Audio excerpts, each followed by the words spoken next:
বাংলাদেশের রাজনৈতিক দৃশ্যপট বর্তমানে একটি অভূতপূর্ব ও জটিল আইনি রাজনৈতিক প্রক্রিয়ার মধ্য দিয়ে যাচ্ছে। সাম্প্রতিক পট পরিবর্তনের পর অর্থাৎ ২০২৪ সালের জুলাই সন্ত্রাসের পর অবৈধ অন্তর্বর্তীকালীন সরকারের নির্বাহী আদেশে দেশের অন্যতম প্রাচীন এবং বৃহৎ রাজনৈতিক দল বাংলাদেশ আওয়ামী লীগকে নিষিদ্ধ করার যে প্রক্রিয়া শুরু হয়েছিল তা বর্তমানে নবনির্বাচিত সরকারের অধীনে সংসদে স্থায়ী আইনের রূপ পেতে যাচ্ছে। এই আইনি প্রক্রিয়া রাজনীতিতে নতুন মাত্রা যোগ করেছে এবং বিশ্লেষকদের সামনে একটি বড় প্রশ্ন দাঁড় করিয়েছে। আইন প্রণয়ন করে কি একটি ঐতিহাসিক রাজনৈতিক দলের শেকড় উপড়ে ফেলা সম্ভব, নাকি এই পদক্ষেপ খোদ ক্ষমতাসীনদের জন্যই দীর্ঘমেয়াদী রাজনৈতিক ঝুঁকি তৈরি করবে?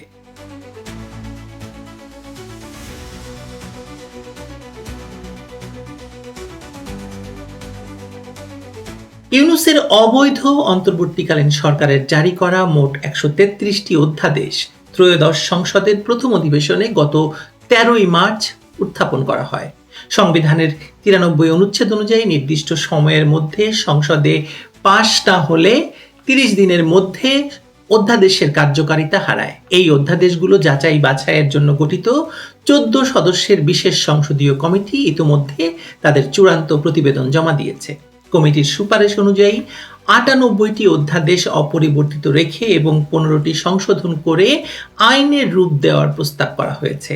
এর মধ্যে সবচেয়ে আলোচিত এবং রাজনৈতিকভাবে সংবেদনশীল অধ্যাদেশটি হল ২০২৫ সালের সন্ত্রাস বিরোধী আইনের সংশোধনী অধ্যাদেশ।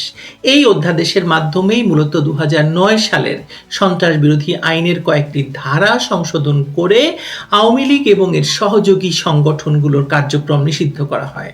একই আইনের আওতায় ইতিপূর্বে বাংলাদেশ ছাত্রলীগকেও নিষিদ্ধ করা হয়েছিল। প্রাথমিকভাবে গত বছর ৯ই মে রাজধানীর যমুনা এলাকায় বাংলাদেশ জামায়াত ইসলামী, গণ অধিকার পরিষদ, ইসলামী ছাত্র শিবির, ইসলামী আন্দোলন বাংলাদেশ সহ কয়েকটি দলের সাজানো আন্দোলন অভিনয়ের প্রেক্ষিতে ১১ই মে জরুরি বৈঠকে অন্তর্বর্তীকালীন সরকার অবৈধভাবে এই অধ্যাদেশ জারি করেছিল। তৎকালীন প্রজ্ঞাপনে বলা হয়েছিল, আন্তর্জাতিক অপরাধ ট্রাইব্যুনালে বিচার শেষ না হওয়া পর্যন্ত আওয়ামী লীগের কার্যক্রম বন্ধ থাকবে। কিন্তু বর্তমান সংসদীয় প্রক্রিয়ায় এই সাময়িক নিষেধাজ্ঞাকে একটি দীর্ঘমেয়াদী এবং কাঠামোগত আইনি রূপ দেওয়ার পদক্ষেপ গ্রহণ করা হয়েছে। সবচেয়ে গুরুত্বপূর্ণ বিষয় হলো, শুধুমাত্র দল নিষিদ্ধ করেই এই আইনি প্রক্রিয়া থেমে থাকছে না, এর সঙ্গে যুক্ত করা হচ্ছে কঠোর শাস্তিমূলক ব্যবস্থা। বর্তমানে অধ্যাদেশ অনুযায়ী নিষিদ্ধ সংগঠন কোনো ধরনের সভা সমাবেশ, মিছিল, প্রচারণা বা সংবাদ সম্মেলন বা আর্থিক লেনদেন পরিচালনা করতে পারবে না। কিন্তু পূর্বে এই নিষেধাজ্ঞা অমান্য করলে নির্দিষ্ট কোনো শাস্তির বিধান ছিল না। সম্প্রতি স্বরাষ্ট্র মন্ত্রণালয় এই আইনে শাস্তির বিধান যুক্ত করার সুপারিশ করেছে। প্রস্তাব অনুযায়ী নিষিদ্ধ সংগঠন রাজনৈতিক বা সাংগঠনিক কার্যক্রম চালালে সংশ্লিষ্ট আইনের ধারায় ৪ থেকে ১৪ বছর পর্যন্ত কারাদণ্ডের বিধান রাখা হচ্ছে। এর অর্থ হলো, লক্ষ্য শুধু একটি দলকে নির্বাচনের বাইরে রাখা নয়, বরং দলটির রাজনৈতিক পুনর্গঠন, মত প্রকাশ এবং সাংগঠনিক অস্তিত্ব টিকিয়ে রাখার সমস্ত পথ আইনিভাবে রুদ্ধ করে দেওয়া। আসল কথা হলো, এটি নিছক কোনো আইন নয়, বরং এটি নতুন পাওয়া ক্ষমতাকে আরও ক্ষমতাবান করার একটি কৌশল, যেখানে আইনি কাঠামোর মাধ্যমে প্রতিপক্ষকে নিষ্ক্রিয় এবং নিশ্চিহ্ন করে ফেলা যাবে। জুলাই সন্ত্রাসের পর বিএনপির পক্ষ থেকে একাধিকবার ইঙ্গিত দেওয়া হয়েছিল যে তারা নির্বাহী আদেশে কোনো রাজনৈতিক দল নিষিদ্ধ করার মতো অগণতান্ত্রিক প্রক্রিয়ার পক্ষে নয়। কিন্তু সরকার গঠনের পর এখন বিএনপিও জামায়াত এনসিপির সুরে আওয়ামী লীগ নিষিদ্ধের বিষয়ে হুক্কা হুয়া করছে। আসলে আওয়ামী লীগ নিষিদ্ধ থাকলে জামায়াত এনসিপির মতো বিএনপিরও লাভ বই ক্ষতি নেই দেশে ভ্যারেন্ডা ও বৃক্ষ। তেমনি আওয়ামী লীগ না থাকলে বিএনপি বাংলাদেশের প্রধানতম রাজনৈতিক দল। এটাই আসলে সবচেয়ে বড় সমীকরণ আওয়ামী লীগ নিষিদ্ধ বা আওয়ামী লীগকে আইন করে নিষিদ্ধ করার ক্ষেত্রে। আইনটি পাশ হলে আওয়ামী লীগের রাজনৈতিক কার্যক্রম পরিচালনা কার্যত অসম্ভব হয়ে পড়বে।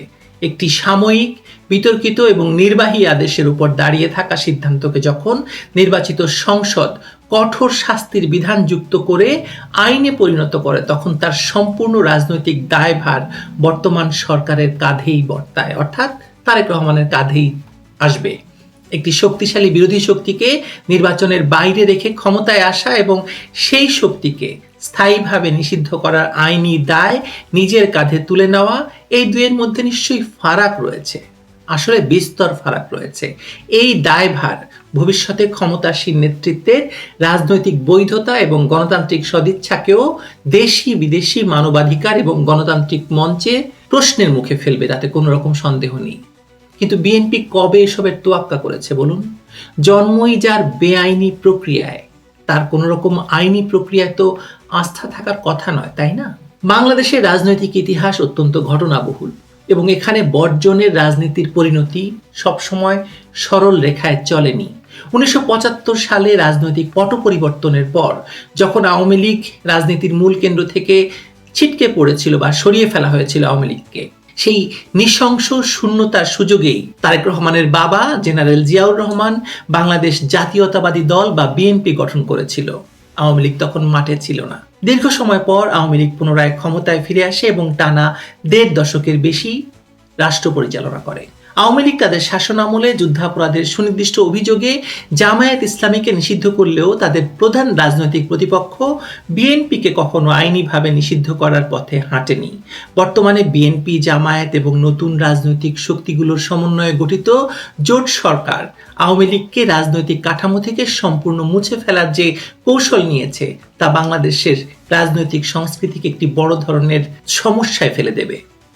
যে আইন জনগণের একটি অংশের রাজনৈতিক পরিচয় এবং ঐতিহ্যকে অস্বীকার করে, সেই আইন আসলে ফ্যাসিবাদী আইন, সেটাকেই ফ্যাসিবাদ বলে।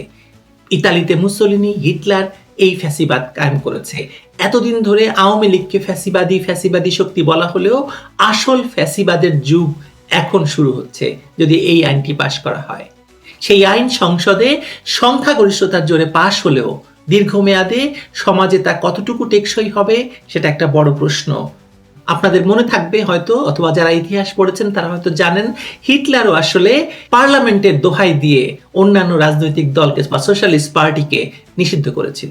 বাংলাদেশের রাজনীতি বারবার এই শিক্ষা দিয়েছে যে রাষ্ট্রযন্ত্র ব্যবহার করে প্রতিপক্ষকে নিশ্চিহ্ন করার চেষ্টা শেষ পর্যন্ত রাজনৈতিক মেরুকরণকে আরো তীব্র করে এবং ক্ষেত্র বিশেষে তা প্রণেতাদের বিরুদ্ধে বা যারা এই নিষিদ্ধের কাজ করে তাদের বিরুদ্ধে বুমেরাং হয়ে ফিরে আসে। রাজনীতিতে প্রতিপক্ষকে জনসমর্থন দিয়ে হারানো বা ভোটে হারানো এবং আইন প্রয়োগ করে তাদের অস্তিত্ব মুছে ফেলার চেষ্টা সম্পূর্ণ ভিন্ন দুটি বিষয়।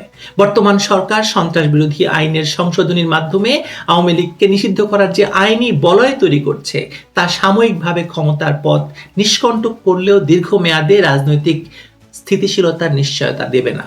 তারেক রহমানের বাবা জেনারেল জিয়াউর রহমান বিএনপি নামক আওয়ামী বিরোধী প্ল্যাটফর্মটি গঠন করেছিলেন 1975 সালে বঙ্গবন্ধুকে সপরিবারে হত্যার পর, যখন মাঠে আওয়ামী লীগ ছিল না। যে কথা আগে বলেছি, দীর্ঘ 18 বছর আওয়ামী লীগ ক্ষমতায় ছিল। বহুবার বিএনপিকে নিষিদ্ধ করার সুযোগ এসেছে আওয়ামী লীগের সামনে, কিন্তু আওয়ামী লীগ সেটা করেনি। জামায়াতের মতো যুদ্ধাপরাধী দলকে নিষিদ্ধ করেছে, কিন্তু বিএনপি তাদের কোলে তুলে রেখেছিল। এখন বিএনপি জামায়াতের সঙ্গে আরো কচি শয়তান যোগ হয়েছে, নাম তার এনসিপি বা নাপা।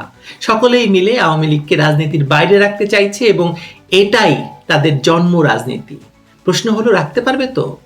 দেশের নতুন গজানো বুদ্ধিজীবী কুল বলছে পারবে, কিন্তু দেশের রাজনৈতিক ইতিহাস বলে ভিন্ন কথা। দেখাই যাক এই যুদ্ধে কে জেতে। ভালো থাকবেন সবাই।